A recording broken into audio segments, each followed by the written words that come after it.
My boss did the communication, but I was there. And of course, you're trying to put on this good face, like it has nothing to really to do with me. But you still deep down felt like, oh, this is bad. My career's not off to the start I thought it would be. Hello and welcome to Growing Through It, your go-to podcast for real leadership stories. I'm your host, Jen Arnold. In every episode, you'll hear straight talk from leaders who face their own challenges. We'll dive into those whoops moments and the insights that followed. This podcast is about the lessons that refine us, shared to help you confidently lead in your own style. Whether you're looking to steer your team towards success or just seeking a spark of inspiration, you're in the right place. Let's grow through it together. Karen Suchsland, welcome to the Growing Through It podcast. Glad to have you on. Happy to be a repeat guest. Yes. And we're going to get into your leadership story. But before we do, let's set some context. You are now retired and playing pickleball, volunteering, doing some coaching, doing a lot of different things. And so want to set the stage. How many years have you led in your career to this point? Oh, I would say over 20 or so. Okay. So a 20 plus-ish leadership career. And you want to take us back, right? Yes. Take us back. Take us back, Karen. Well, it all started, my leadership journey, I will say, got derailed very quickly. So I got hired right out of college for a job as a licensing supervisor with an insurance holding company. And the company was originally based out of California, and they were relocating their headquarters. They hadn't acquired a company in the Triangle area. So the Triangle, just to interject, the Triangle, North Carolina. Just yes, make sure people RTP, Research Triangle Park. Got it. So I was very excited to get a job right out of college. Came to the Raleigh area, got an apartment, went to pick up my flight information from the office and the apartment that I would be staying at for the next 6 weeks while I did some training out in California. And I was hired as the licensing supervisor, and it's my understanding I was going to be managing a team and was going to be responsible for overseeing how new agents were licensed and then how agents were renewed through the process, make sure they had continuing education, all of this. With that context, I had no background in insurance. I had some leadership positions in college. I was an RA in college. I had some leadership positions in retail, but I was just delighted to have a job. And the fact that I was going to get to go to California for 3 months was great. So I get out there and meet the team, meet the incumbent in the position was not going to be moving to Raleigh. So that's what caused the opening. So I was working with her to train. There was, I think, 4 or so individuals on the team that were actually going to move to Raleigh. None of those folks, I don't think, were interested in, moving to a leadership position. It was a very diverse team, both demographics, age. So I dug in, started learning. Well, in the process of my training, my boss was making trips back to the Raleigh area and interviewing folks to be added to the team because for people that weren't moving. So there was, I think, two openings or so. So they would be on your team. So they would be on my team, but Gotcha. She was handling the initial hiring for it. So it was probably maybe 4 weeks in. She came back from one of the trips, and I, got called into her office, and essentially on her recruiting trip had interviewed a woman who had, I think, 15 plus years of experience as a licensing supervisor for an insurance company in the Raleigh area. So you can't find a better fit, huh?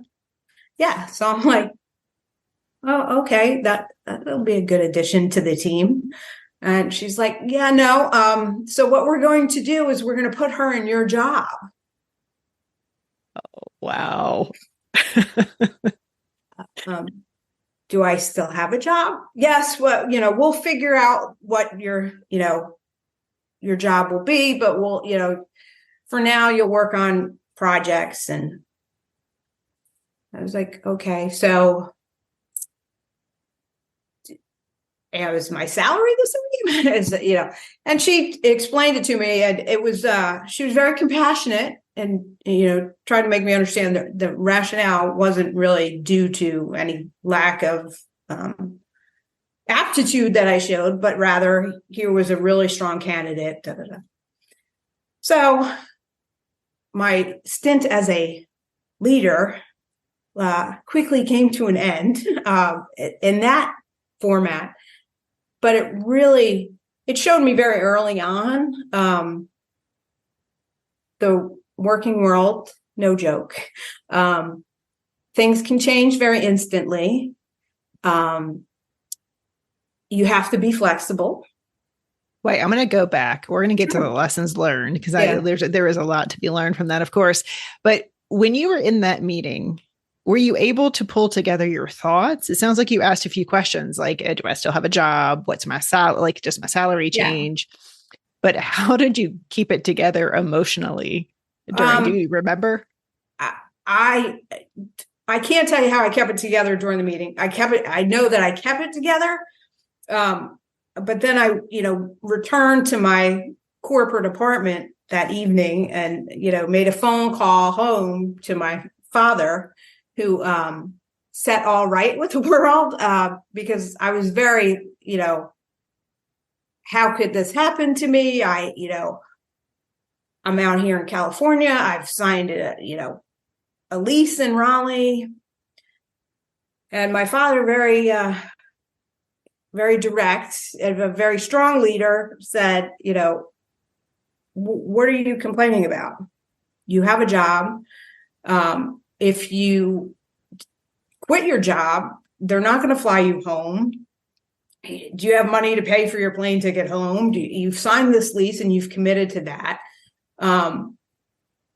What's the worst thing that can happen? He said, this could end up being the best thing for you. He said, which no one wants to hear in that situation, right? Nobody wants to hear. And he was very good. And my boss at the time was as well throughout the process of making me understand that it truly wasn't about me. Because the first thing you hear, I was like, well, I've been here 4 weeks and I'm getting, moved. But it comes across as like, wait, am I not? Here I am. I've been trying to bust my, studying at night, trying to learn these processes and get to know the team and work with the woman that was transitioning. And then to have to go then to that team and say, yeah, it was nice to know you. I'm not going to be doing this anymore. And so that put that team in some turmoil as well, because they've been spending, a month or so with me, and then to have it kind of, no, somebody else will be coming. Wait, did you have to break that news, or did your boss go to the team and say, hey, here's a change in direction? Yeah, my boss did the communication, but I was there. And of course, you're trying to put on this good face, like it has nothing to do with me. But you still deep down felt like, oh, this is bad. My career's not off to the start I thought it would be. And additionally, the woman that was then hired into that role was then coming out to California to train, and we had to share an apartment. What? Yeah. Okay, first of all, it's very awkward to share an apartment with anyone you don't know, much less the person who could be perceived as taking your job, right? Yeah. Mm-hmm. How'd that go? It was fine. She was a very, very nice woman. She was very open. She was very, she had nothing to do with it. I'm not even sure. I can't even remember initially if she even knew what was going on. Gotcha. She quickly found out if she didn't, from others as well as probably myself, like, hey, welcome. You took my job. No, but it was a early on blow to your ego. Certainly. It's hard for it not to be. Yeah. Yeah. And so you called your dad. Your dad said basically, suck it up, buttercup. Suck it up. You've got a rent to pay. You got to get yourself back from California. Yeah. How did that sit with you? Were you like, all right, I guess he's right? Or were you like, yeah? Yeah, I didn't like it, but I think I knew that he was going to give me the right guidance, because if I wanted a more empathetic view, I would have said, let me talk to mom. Because my mother was a nurse, very, compassionate and I think she still would have been like, well, you got to pay your bills. Right. But my father didn't waste a whole lot of time on woe is me. It was like, yeah, this isn't great, but it could be. So it's now what you choose going forward. The power is in your hands. He said they've seen something in you, because otherwise they would have said, yeah, this isn't working out. Here's a plane ticket home. That would have been much worse. But they were like, no, we'll find a spot for you. So you decided to say, all right, I'll just be part of this. I'm going to take the job they gave me, going to Raleigh, paying my bills. Then you got into project work. So what did your career look like after that? So it was very, I think one of the most important lessons that it taught me, like right out of the gate, is to be flexible and see where in a company you can add value. And it may not always be in where you think it is, and raise your hand and make yourself available, and don't be afraid to learn. And so I kind of had to, yes, they put me in this role as special projects, but someone had a little bit of a chip on my shoulder and was like, okay, well, I'll show you I can do good work, and would constantly be saying, okay, I finished that. Now what, this person needs. And I also learned that anything that needs to be done, if you can help, you should help. It's not, oh, that's not my job, because I was really trying to craft and create a job. So how can I help other people so they see that I'm willing to do the work, I can learn, I'm assertive. And that really helped me grow within that company. And at that time, I didn't know project management as a career. I went to school, I got a degree in finance, thought I was going to, use that to do some spreadsheets. And it ended up being a great thing for me, because I liked the variety. And I looked back even 6 months into the new role, and I was like, yeah, this really was the right thing. So kudos to my boss, who saw what would be a better fit for both of us, not just for, the woman coming in. She certainly, had the experience in that, but also then seeing something in me and saying, yeah, we want to keep this person, and how do we keep them challenged? It's almost like you had a chip on your shoulder in a good way, right? Because there are many people who'd be like, screw the company, I'm just going to coast and quiet quit and do what I can to take advantage. But you were like, if my ego's been bruised, I will show them that I'm good enough to work here. So I think that kudos to you for that. And there was a lot in transition, because, the company was going to be moving. And my boss had said, look, there's going to be lots of opportunities. People are still making decisions on whether they're coming or not going, just kind of bear with us as we go through this. And I did. I just made the decision that, all right, I'm going to stick this out and see how it goes. Give yourself at least a year to get experience, because you don't want to be that job, back then you didn't want to be back in the day, you didn't want to be the job hopper, right out of the gate. Oh, how long were you there? 6 weeks. So and I made some wonderful, relationships there. And I truly learned the business, because I was doing special projects, and it got me involved in all different things, versus if I had just stuck with the job that I was hired for, I would have had a much narrower view of the business. Yeah. So how long did you work in that role before you ultimately got to a leadership role? Or like how, what was the career span between you starting in an individual contributor role to actually getting that real deal leadership role? Yeah. So I from that, it was a couple of years where I did projects. So what that helped me with, which was a great training ground, really, because I was in that informal leadership role, right? So I learned how do you manage projects, activities, outcomes without formal leadership authority at the time. And learning to negotiate with folks and understanding that oftentimes you're on a project, they have other work, they have a day job. So how do you, integrate that work into their schedule and how do you schedule work and how do you figure those things out? And how do you build a team of a wide variety of individuals? And so that, having a couple of years of that under my belt, I think really led me to gain that experience and that confidence that, hey, I've now successfully delivered these projects. I can do this on an ongoing basis.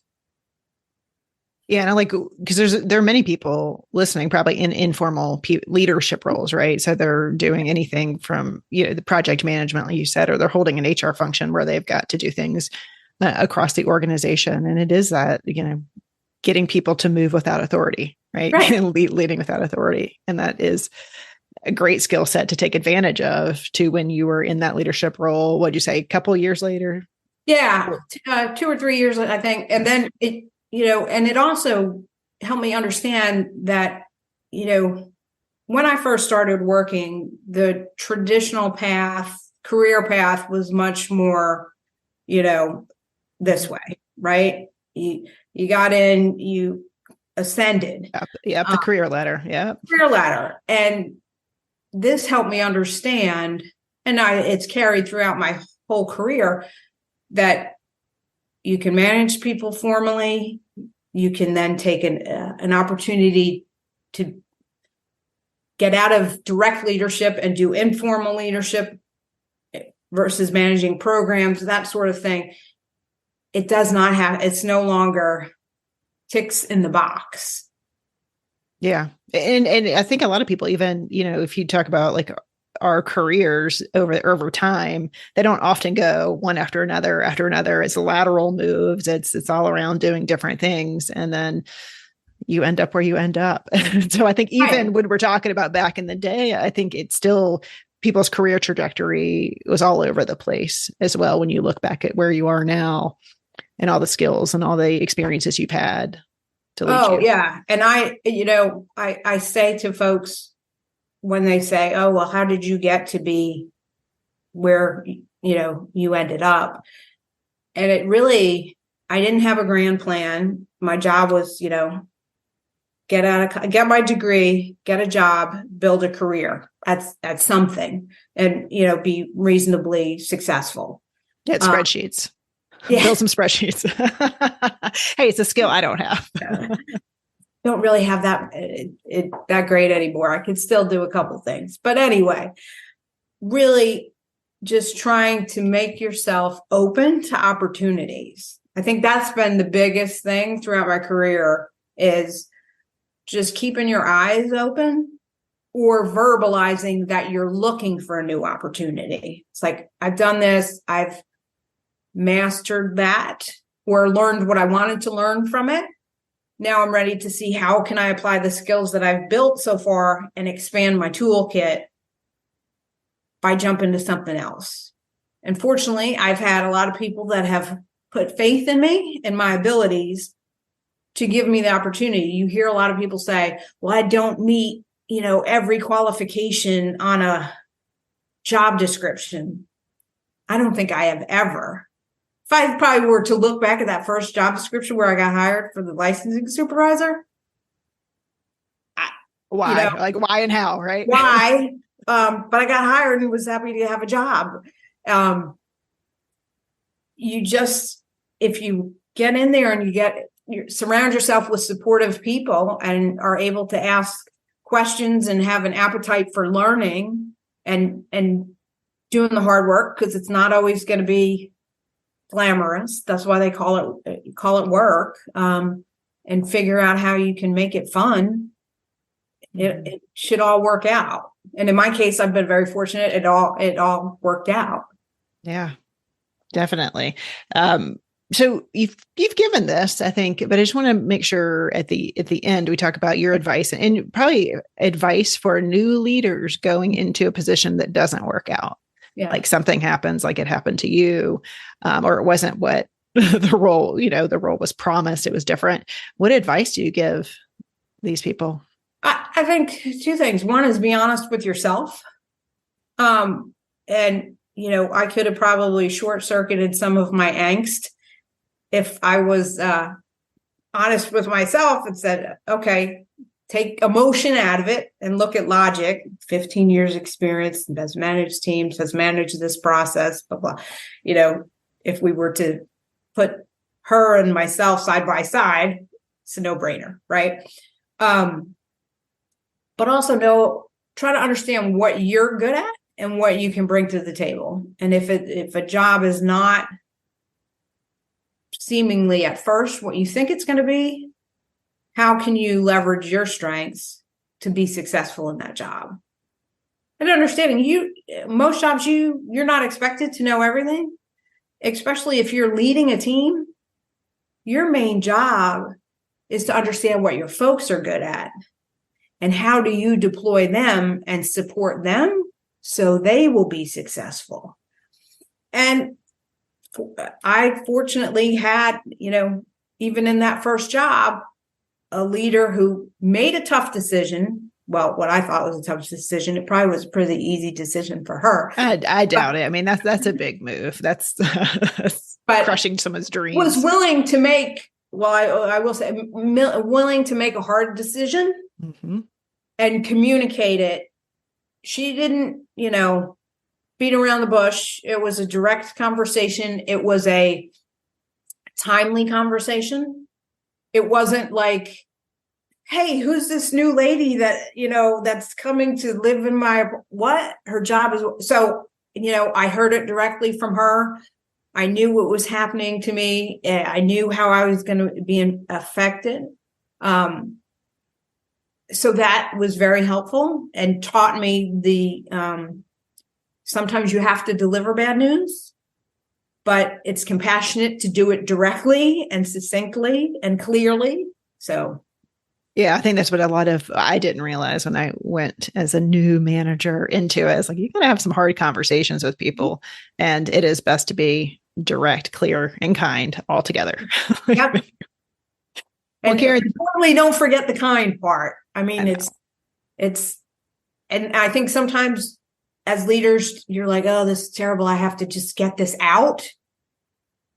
And if you just focus on getting it out, sometimes you lose the kindness in that. Right. I mean, I'm sure there's folks that could, say, oh, I could have been kinder at times, but you learn over time. It's like, don't lose sight that there's a person on the other side of it. Yeah, it is a delicate balance between making sure that person knows what the message is, don't dance around it. But being compassionate, it sounds like your first boss was, which is a great way to get into like the real world, right? It wasn't a great entry, but you had it all worked out. It worked out. And yeah, you could look back years later and go, oh, it's just part of the path. Yeah. So thank you for taking a walk down memory lane with us on your career trajectory. And anything else to add before we close out? No, I would just say for especially the new leaders out there, you can learn. You'll learn from your good leaders, and you'll learn just as much from leaders that need improvement, let's just say, and that you can learn what you want to take and what you want to change, and just be aware there's good and bad out there, and you got to do what works for you. Great advice. Thanks, Karen. All right. Have a good one. Thank you for joining us on Growing Through It. I'm Jen Arnold, and it's been a pleasure sharing this time with you. If today's story sparked something in you, don't keep it to yourself. Subscribe to our podcast, leave a review, and share it with your fellow leaders. And remember, each episode comes with a nugget of wisdom that we expand on in our newsletter. So if you're eager to put these insights into action, head over to our website at growthsignals.co and sign up for exclusive content that'll give you an edge in your leadership journey. Keep growing, and I'll connect with you again soon in our next episode. Until then, take the lessons learned and lead authentically.